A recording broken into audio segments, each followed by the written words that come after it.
Hey, what's up, everybody? We just realized we never made a video about our first original tiny house, our first step into off-grid living. So this is the lot that we selected out in Milolii. Sorry, there's no video for this. We didn't shoot video for the first part. There's video for when we put the house in. So when we got this lot, it was pretty flat and it was overgrown with grass and uh, halekoa, and the lot is 7,500 square feet. And when we got it, I mean, the neighbors would come by and they would say like, "Why are you buying this lot? It's in like a hole." And the reason why we bought the lot is because of this. Most of the lots in this area of Milolii, this subdivision, are covered with or this rough black lava flow. This lot, the bulk of it has the original flow, the smooth, flat lava, which is called pahoehoe. So was like what the Hawaiians call a kipuka. And what that means is when the flow came down, it just went around this one area, which is our lot, and that's why this lot's in a hole. So it missed it, and it's on this flat original flow pahoehoe. So we felt that if we cleared the ground and we could have a nice real flat area without having to do much grading, and it would be super solid. So that's why we chose it. So when we started, we just basically used a pick, shovel, machete, and a lot of manual labor to clear the ground. So we would come up on the weekends and rent an Airbnb and work for a couple days just clearing the ground. And this is the area once we basically got it cleared. And it's all manual, no power tools or no heavy equipment. One of the things we had to do was build a driveway, and we did this all by hand, moving all of those rocks, those boulders, just basically with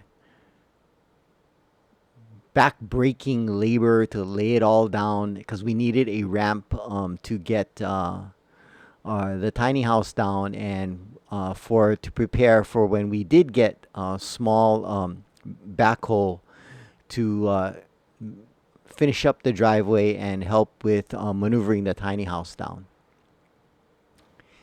So we found a builder up in the volcano area of the Big Island, and this was the one that we designed with him that we wanted to get. So this is them building up the tiny house up in Volcano. You can see it has like the little loft. That's where the bedroom is, but it actually has two lofts. So there are two bedrooms here. And we worked with them for a few months to design it the way we want it. And when they were done, they were gonna tow it off to make the long journey from Volcano around the south point of the Big Island to Milolii. So this was the first step. We had to order some red cinder gravel, and that's the rocks that we piled up there mainly by hand, and the backhoe helped flatten it. So it was still too rough to put the tiny house down. So what we're gonna do is we're gonna cover it all with red cinder. So we ordered a truckload of red cinder, and there it is. He's gonna dump it. So again, what we would do is we'd make time to coordinate with the contractors, and we'd rent an Airbnb and come up and work for a couple days and then go back to work. So right now we're staying at this time an Airbnb in the same subdivision. Bunch of these homes are rented out for Airbnbs. So there's the full load. So once it was dumped, then it's time for our contractor to go and get the backhoe and smooth it all out.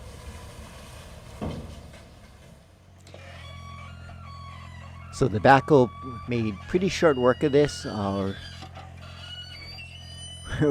We bit the bullet and got heavy equipment for the final uh, s- grading and setting up of the land, because it was just too much to continue doing by hand. One cool thing is you notice all that dirt that you see there? Eventually, all that dirt will be gone. And we did that all by hand with basically a broom, a bucket, and a dustpan. So there's a driveway. It's getting ready for the tiny house. So coming over the hill is this big semi truck, which made it all the way down the Milolii hill, and that was towing our tiny house right behind it. It made the journey all the way from the top of the Kilauea volcano around South Point down to Milolii. We were pretty amazed that it made it down so easily through the winding road. We didn't follow it. We just waited. We just waited while the contractors brought it on down. So what happened is they unhooked it from the big semi and hooked up a smaller truck because the big truck couldn't make the turn in.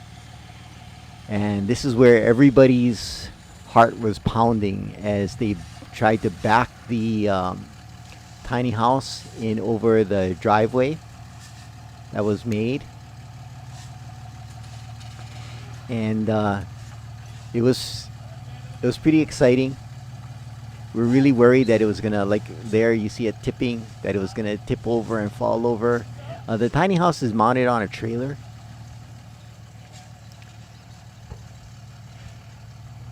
So it took some patience here, some maneuvering, and some great driving. What you can see there is the backside of the tiny house, and all those are all the plumbing and water fixtures. So there's actually a little additional shed that is built up, after the fact, which will house our solar unit and our washer dryer and our water pumps and whatnot. And this is the sketch part. Got right to the edge. So it was really great teamwork between the driver and the spotter.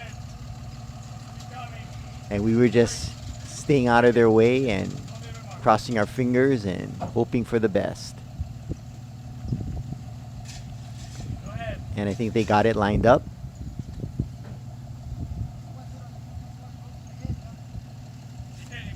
And they're just backing it in. So you notice also that there are no stairs. The stairs would be built later. So, there are two things that were built once the tiny house was put into place.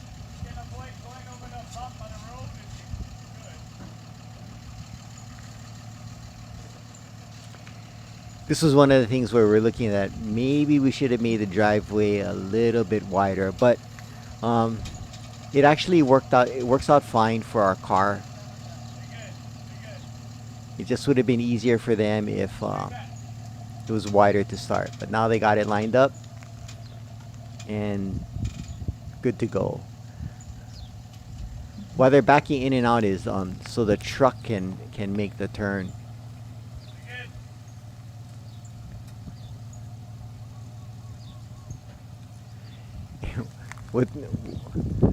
This is something that, man, I don't think I could do that. I'd be just sweating if I was driving.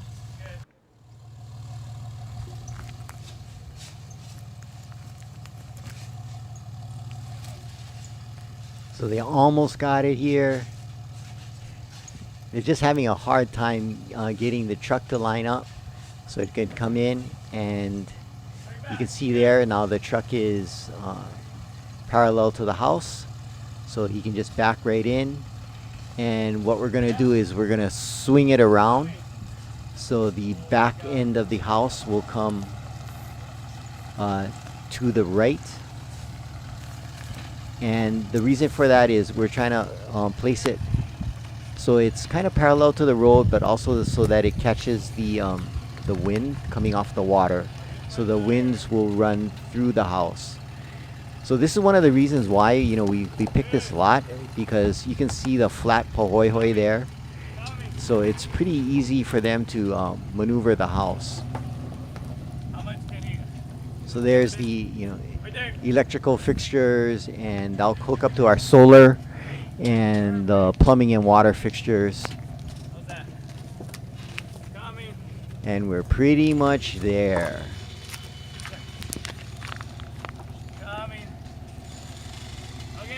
All they need to do is now make it parallel to the road. They're just having a hard time because we didn't clear off any of the flow, so that's what they're running up against.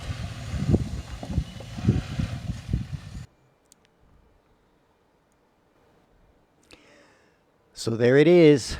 We got it in with our makeshift stairs. We ended up changing the railing to using ohia that we got from the forest. And you can see the shack on the left, which houses our solar and our water pump and our washer. And there you can see the solar panels that we hooked up, which is providing power to the tiny house. And we're using a humless 6.5 kilowatt system. And there's our 1,000-gallon catchment tank. And you can see the ground, that how flat it is. And I almost hit the power line with the drone. And there's our rent-a-car. And it was a pretty wild journey. Can't believe that we did it. So there you can see the lava at the top of the screen. So you see it's really chunky and rough, and as opposed to the really flat surface of the pahoehoe. So under all of that lava is a pahoehoe flow. So if we really wanted to, we could have had the backhoe just pull all that off, but we decided not to because we wanted to keep that part of the landscape intact.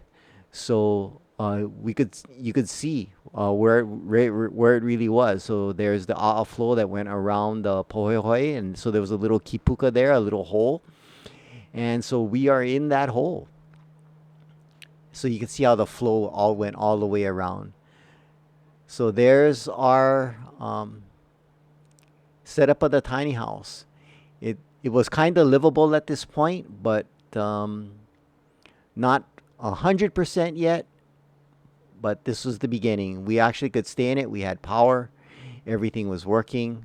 We just needed some rain to get water for the tank, and we'd be good to go. That little black tank that you see on the left is our wastewater tank, and that's for our gray water. And we designed that so we would capture all the gray water and use that for irrigation. And that's our first tiny house, our first venture into off-grid living. Thanks for watching, and aloha.